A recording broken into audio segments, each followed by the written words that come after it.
Let me ask you something. You work hard, you save money, you keep it safe in your bank account. And every month, you feel good about that. You think, at least I'm being responsible. At least I'm not spending it all. And honestly, that feeling makes sense. But here's the thing nobody tells you. That money sitting in your account is quietly getting smaller. Not because someone stole it, not because the market crashed, but because of something much slower, much quieter. And that's exactly what we're going to talk about today. Because in 2026, holding too much cash is not playing it safe. It's actually one of the most expensive financial mistakes a person can make. And most people have no idea it's even happening to them. Stay with me, because by the end of this video, you will see your cash differently. Not with fear, not with guilt, just with clarity. Let's start with Elise. Elise is 29 years old. She lives in Brussels, Belgium. She works as a mid-level marketing coordinator at a logistics company. Her gross salary is around 38,000 euros a year. After Belgian taxes and social contributions, and Belgium is not gentle with taxes, she takes home roughly 2,100 euros per month. She has a one-bedroom apartment on the outskirts of the city. That's 850 euros a month. She has a small car loan, 180 euros a month. Groceries, utilities, transport, another 400 euros a month. And she has a student loan she's quietly paying down, 150 euros a month. So at the end of every month, if everything goes well, Elise saves around 300 to 400 euros. She puts it in her regular bank savings account. After 2 years of this discipline, she has saved almost 8,000 euros. She's proud of that, and she should be. But here's what Elise doesn't know. Her bank savings account in Belgium is paying her 0.5% interest per year. Meanwhile, inflation in Europe in recent years has been running between 3% and 6%.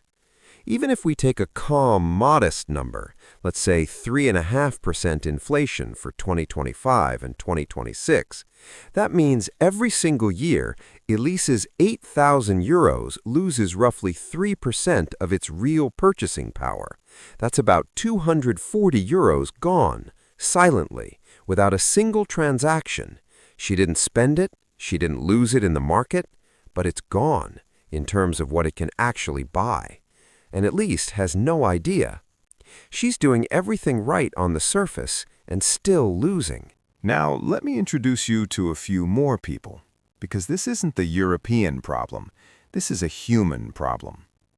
Jordan is 32. He works in IT support in Toronto. After taxes, he brings home around 3,400 Canadian dollars a month.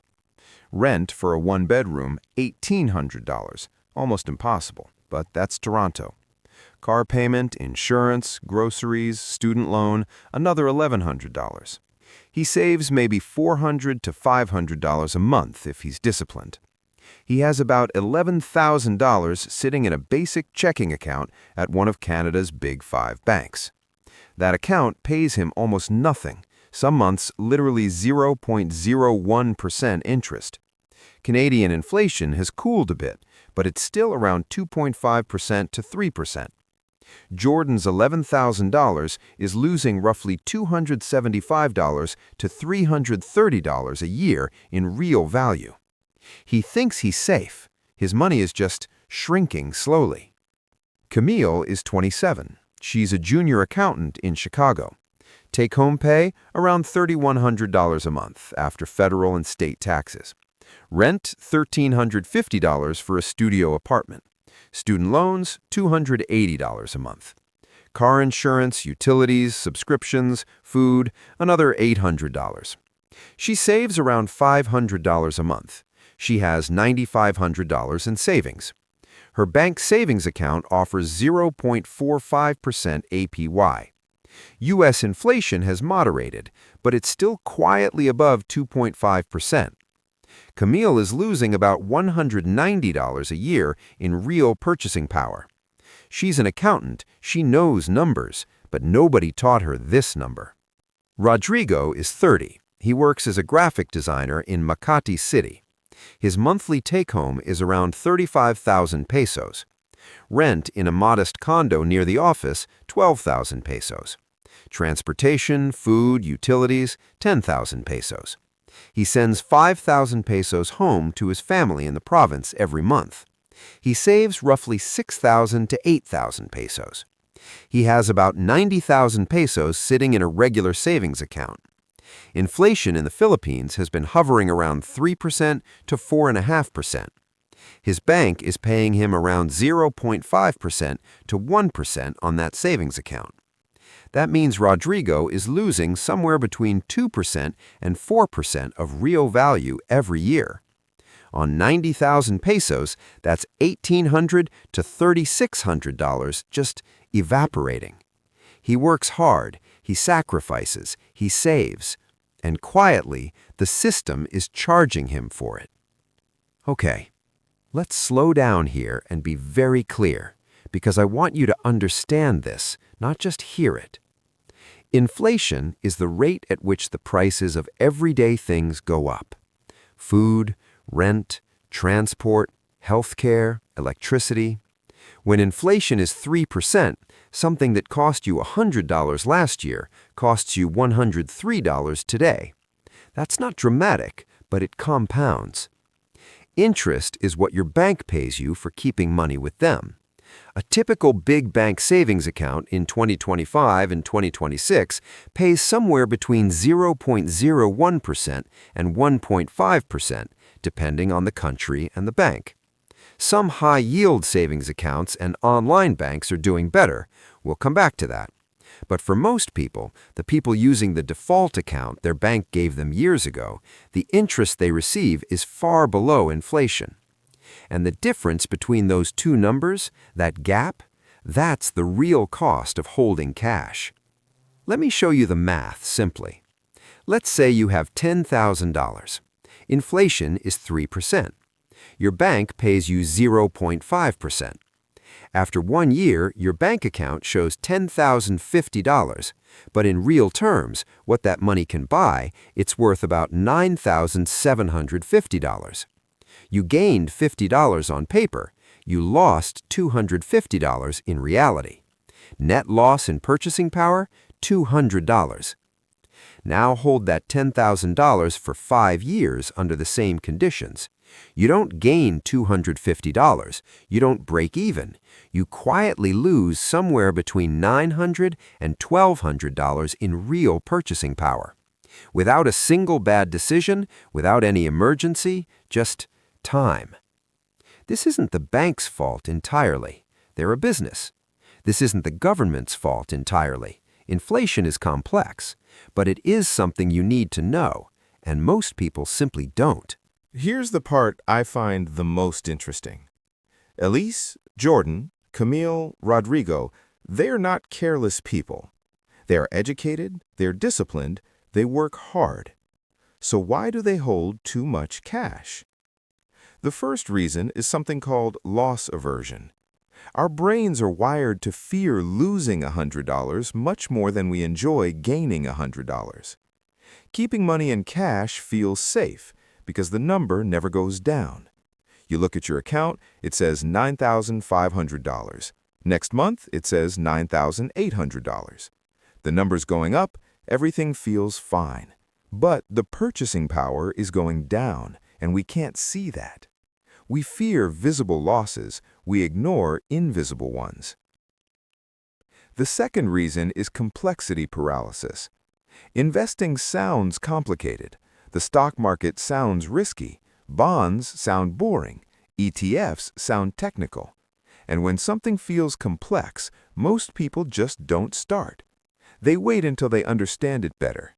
And while they're waiting, their cash sits and loses value. The third reason is something I think is deeply underappreciated. Trust in the familiar. Your bank account is familiar. It's where your salary lands. It's what you've always used. The idea of moving money somewhere else, even somewhere slightly better, triggers discomfort. It feels like a risk even when it isn't one. So people stay where they are, by default, by inertia. And the banks gently, quietly benefit from that inertia every single day. Let's stay with Elise for a moment. She's 29. Let's say she saves 400 euros a month for the next 10 years. Total saved, 48,000 euros. If she keeps it all in her low-interest bank account at 0.5%, after 10 years she has roughly 49,200 euros, a little over 1,000 euros in interest earned. But inflation has been running at 3% on average. The real purchasing power of that 49,200 euros in today's money is closer to 36,000 to 37,000 euros. She saved 48,000 euros. She effectively has 36,000 euros worth of buying power. That's not nothing. That's a real difference in her future. Now let's look at Jordan. Same discipline, same $400 a month for 10 years, same $48,000 saved.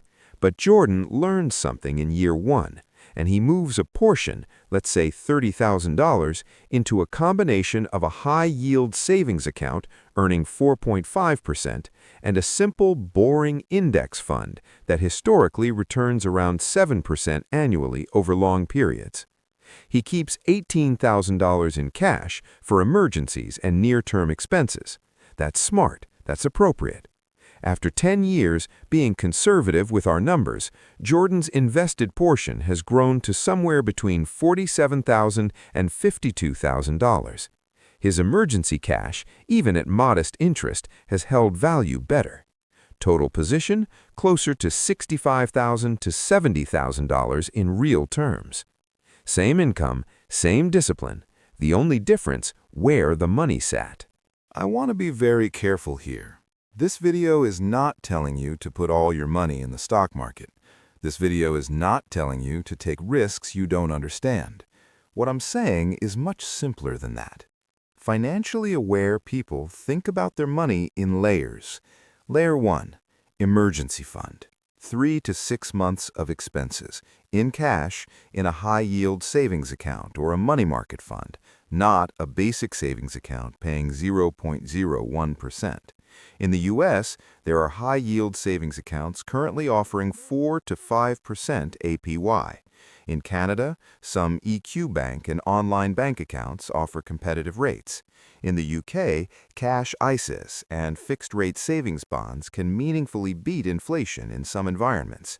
In the Philippines, some digital banks like Maya or Cbank have been offering 4 to 6% on savings, significantly better than traditional banks.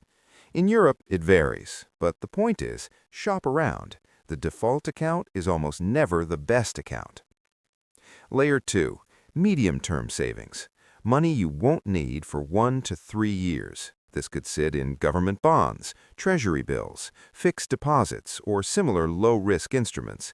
Not exciting, but better than slowly losing to inflation. Layer 3, long-term wealth building. Money you genuinely won't need for 5 or more years. For many people, a simple, low-cost index fund tracking the broad market. Not individual stocks, not crypto, not speculation.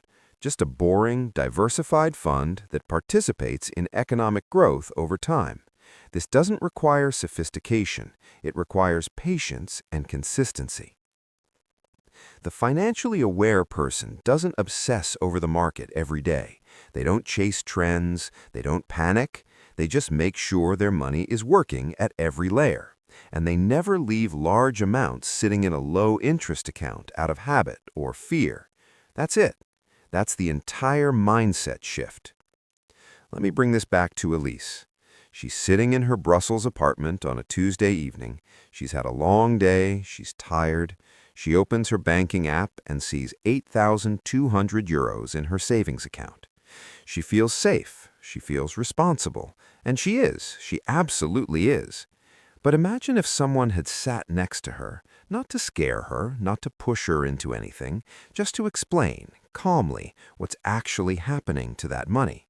Imagine if she understood the gap between 0.5% and 3.5% and what that costs her over a decade. Imagine if she just moved 5,000 euros of that into a better account or a simple investment. Not all of it, not dramatically, just the portion she knows she won't need soon. That one quiet decision, made with clarity, not fear, changes her financial picture over the next 10 years, not because she earned more, not because she worked harder, but because she understood how money actually behaves. That's what financial intelligence really is. It's not about fancy strategies. It's not about timing the market or picking the right stock. It's about understanding the basic rules of the game you're already playing. Cash has a purpose, a very important one. Emergency funds, short-term goals, peace of mind, absolutely.